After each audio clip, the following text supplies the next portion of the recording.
Hector, for that warm introduction and for all your help and support. And congratulations to Christina as well.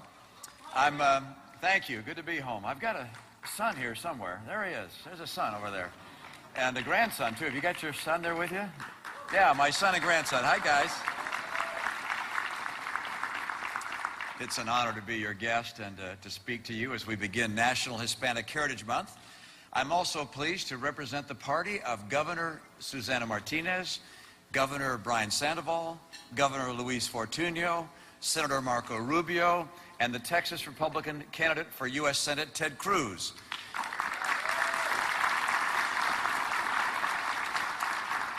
These leaders are Republicans for the same reasons as millions of other Hispanics. They see that ours is the party of opportunity, the party that will restore America's prosperity. Now, at our convention a few weeks ago, Governor Martinez described an experience that some of you may find familiar.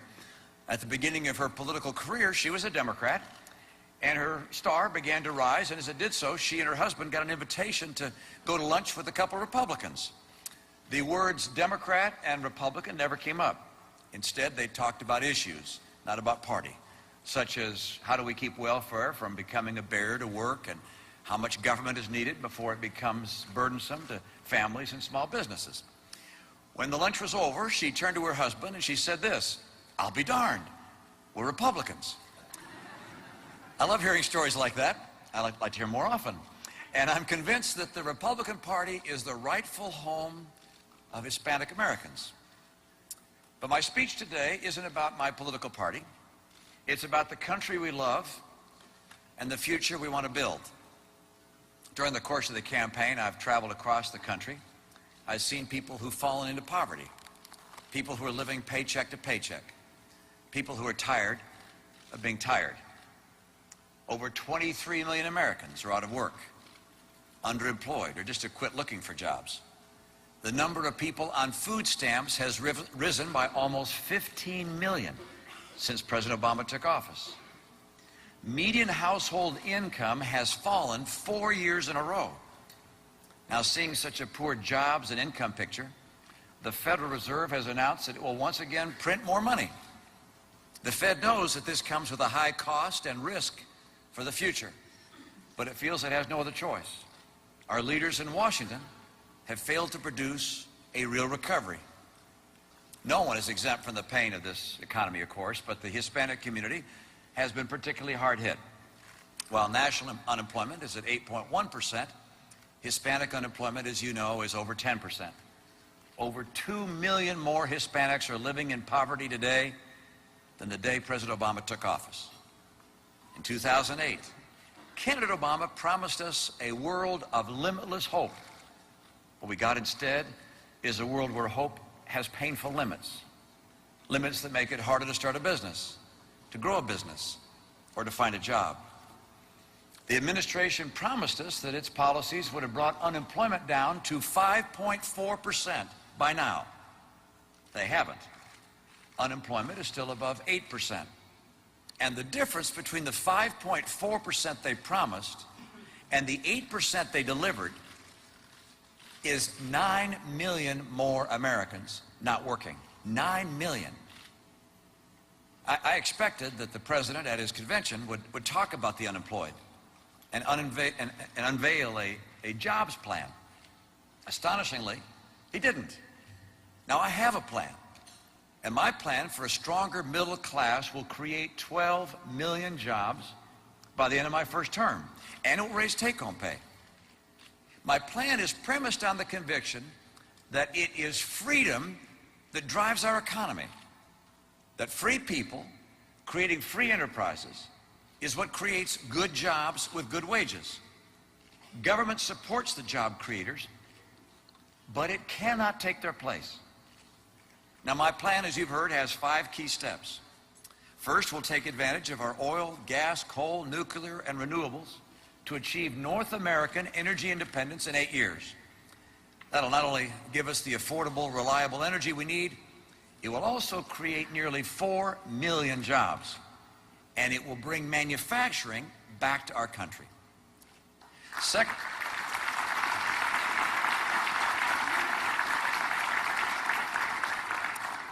Second, we've got to give our fellow citizens the skills they need for the jobs of today.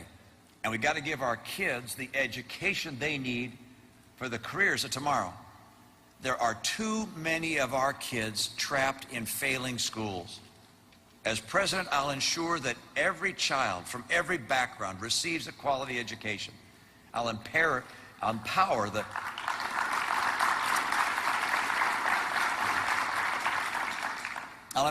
parents of our low-income and special needs students to choose where their child goes to school. Now, three, we'll make trade work for America by forging new trade agreements with nations that play by the rules. At the same time, we'll crack down on nations that don't. We can jumpstart our economy by expanding trade with Latin America. And our nation's 3 million Hispanic-owned businesses will have the most to gain. President Obama has not initiated a single new trade agreement with Latin America. I will. I'll also pursue a comprehensive strategy to confront China's unfair trade practices. And I'll do that from day one.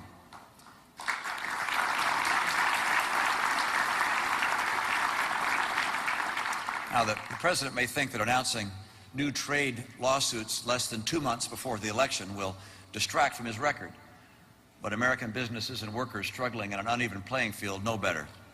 If I'd known that all it took to get him to take action was to run an ad citing his inaction on China's cheating, I'd have run one a long time ago.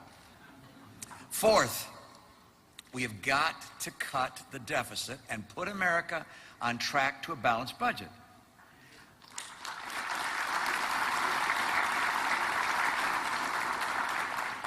I actually believe it's immoral for us to continue to spend more than we take in and to pass our debts on to our kids. Now, I'd like to spend some time talking about this issue in particular. As businessmen and businesswomen, and as Hispanics, you understand the threat President Obama's spending poses for our future. Many Hispanics have sacrificed greatly to help build our country and our economy, and to leave for their children a brighter future. Today, those sacrifices are being put at risk by a president who just can't stop spending. The president likes to claim he'll reduce the deficit by $4 trillion. What he doesn't go on to tell you is that he's including in that figure over $1 trillion of spending cuts that have already been put in place, or that he's counting deficit reduction for 12 years. Yeah, that's right. That includes 5 years after he leaves office, even if he were to be reelected. Under President Obama, federal spending peaked at 25% of the total economy. That's a level we haven't seen since World War II. I propose to bring federal spending back to its historical levels, down around 20% of the economy, and cap it there. And I'll pursue a 5% cut in non-security discretionary spending on my first day in office. It's time for a president who's committed to cutting spending and balancing the budget. And I know how to do that. I've done it before. We balanced our budget in my business, and at the Olympics, and every year I was in my state.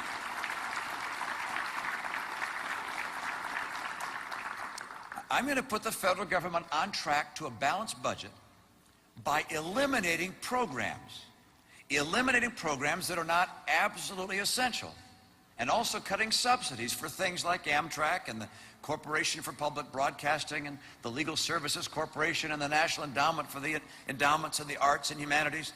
I like some of those things, by the way, but we just can't afford them. In fact, my test for each program is this: is the program so critical it's worth borrowing money from China to pay for it? And if not, I'll cut it off.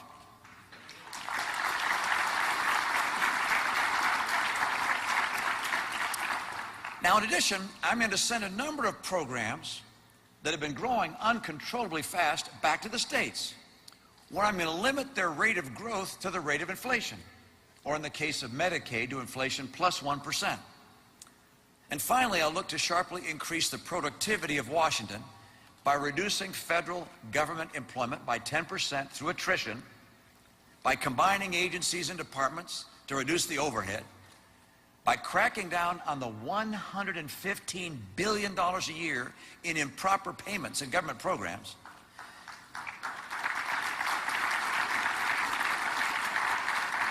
and I'll also align government compensation with that in the private sector. You do those things that I just described, and we reduce federal spending by about $500 billion a year by the end of my first term. The president, I'm convinced, has put us on a road to Greece. I'll put us back on a road to a stronger America, one which stops spending more than we take in.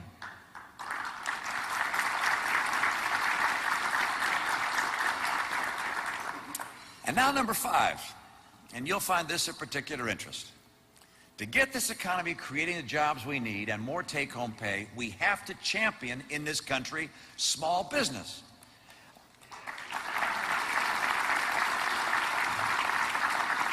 Look, I started a business myself. We began with 10 people. Today it employs hundreds of people. Our business was investing to help turn around or grow or to start up other small businesses. Today, over 100,000 people work at companies that we help start. Companies like, as you heard just a moment ago from Hector, Staples, Bright Horizons, the Sports Authority, Steel Dynamics. Small businesses often go into large businesses. You probably know this. 2/3 of American jobs created over the last 15 years were created by small business. Now, I know small business, not because I studied it in school, but because I lived small business. And I know that small businesses are being crushed by President Obama's policies. Too often, government regulators treat businesses like they're the enemy, and they crush them with an avalanche of regulations. Big business can deal with that. Small business can't. And then there are taxes. I met an entrepreneur in the electronics industry in St. Louis. He said that he and his son had gone through a calculation to determine how much they paid to the government in federal income taxes, payroll taxes, state income taxes, gasoline taxes, sales taxes, and real estate taxes. It amounted to over half of what their business earned. Over half.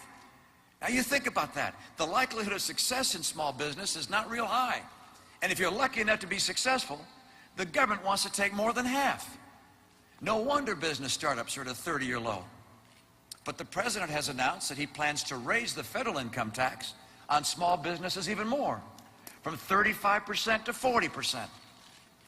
That will kill about 700,000 jobs. We need more jobs, not less. And a recent study concluded that my plan, which reduces the tax rate on small business, will instead create 7 million jobs.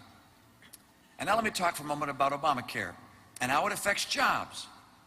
The Chamber of Commerce surveyed 1,300 of its members.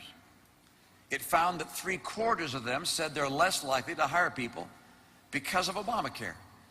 Yeah, I know that we need health care reform, but Obamacare is the wrong way to go about it.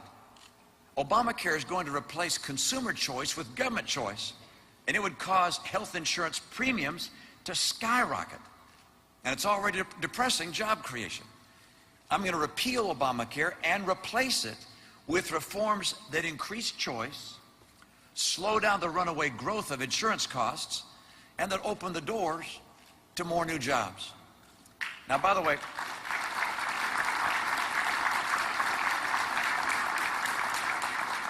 let me know, if we do those 5 things, if we take advantage of our energy resources in full, and we fix our schools, and we open more trade, and we cut the deficit, and we truly champion small business, our economy is going to come roaring back. We can do better than this lackluster economy. We can create 12 million jobs and rising take-home pay again. Now, my confidence, by the way, comes from the entrepreneurs I've met across the country. We're in a room full of hard-working entrepreneurs right here. Martha de la Torre is here. In 1988, Martha co-founded El Clasificado, a Spanish-language weekly. Classified ads, now there's a tough business. But Martha adapted with the times. She became an expert in search engine marketing, and she turned elclasificado.com into an online powerhouse. We're joined by another successful entrepreneur, Doreen Dominguez. Doreen oversees one of the nation's top construction management firms. She's been collecting so many awards for leadership this year that we're lucky she didn't have a conflict on her calendar today. Now, I happen to believe that entrepreneurs like Martha and Doreen are the future for America. I believe in them. I believe the credit for their work goes to them, not to the government. And I sure don't believe that the government should take more of what they earn away from them. This is really at the heart of the difference between President Obama and my vision for the future of America's economy. He wants government to tax more and regulate more because he believes government can do a better job than you can. I believe in you. I believe you could do a better job than government. I believe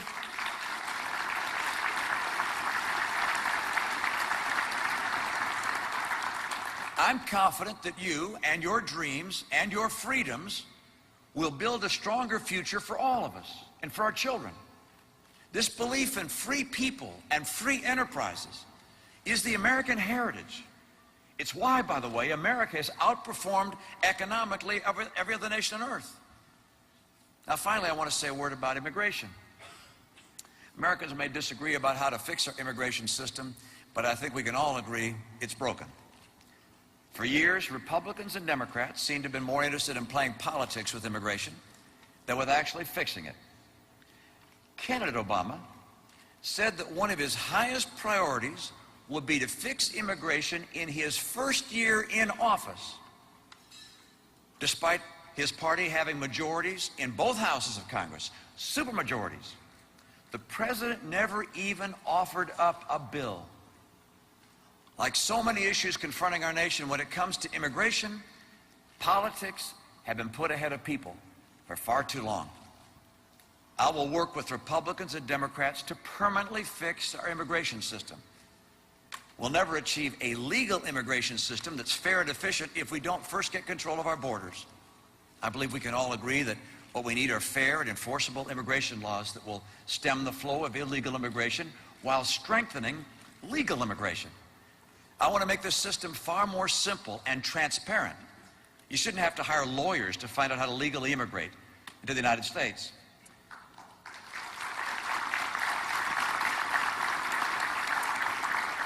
And by the way, I want to shift our diversity visas to instead bring together immediate family members. And I want to structure our temporary worker visa programs so that these meet the needs of our employers. And by the way, if someone gets an advanced degree, I want them to stay here, so I'd staple a green card to their diploma.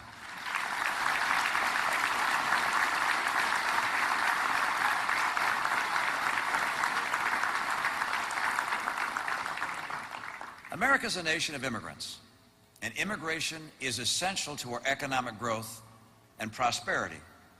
1 million immigrants legally enter America every year, the largest number of any country in the world. I like that. I want to preserve our heritage of robust legal immigration. And I want to make sure that those who abide by the law and wait in line to immigrate here and do so legally are not at a disadvantage. That's why I oppose amnesty, because amnesty will make it harder, not easier, to strengthen our legal immigration system. It's also why my administration will establish an employment verification system so that every business can know whether the people it hires are legally eligible for employment. If a business cheats, there'll be strict penalties for that business. Now, in the midst of a difficult re-election campaign, President Obama created what he calls a stopgap measure. Those are his words. For children who were brought here illegally through no fault of their own. Instead of playing politics with these children, I will pursue permanent immigration reform, and I'll start by ensuring that those who serve in our military have the opportunity to become legal permanent residents of the country they fought to defend.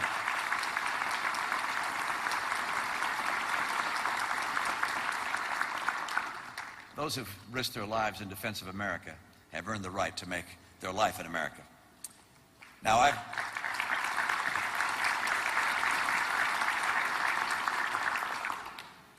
I've spoken often about how proud I am of my father. He was born to American parents who were living in Mexico. When he was 5, they left everything behind and started over again in the United States. My dad grew up poor, but he believed in a country where the circumstances of one's birth were not a barrier to achievement, a place where hard work could turn dreams into reality.